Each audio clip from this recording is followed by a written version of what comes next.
Hello, আসসালামু আলাইকুম। এই যে আমি মাছ নিয়ে আসছি, মাছের কোপ্তা বানাবো। যে মাছগুলো আমি ব্লেন্ডার করছি, এখন এটার কোপ্তা বানাবো। কেউ বড়া বলে, কেউ কোপ্তা বলে।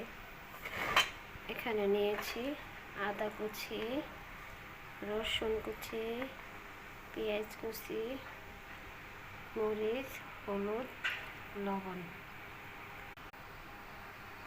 এই যে এখানে নিয়েছি ধনিয়ার গুঁড়া, গোলমরিচের গুঁড়া। এখন আমি আমি একসাথে এগুলারে ডলে নিলাম। যে এখন আমি তেলের ভিতর দিয়ে দেব। হ্যালো, এই যে আমার কোপ্তা শেষ।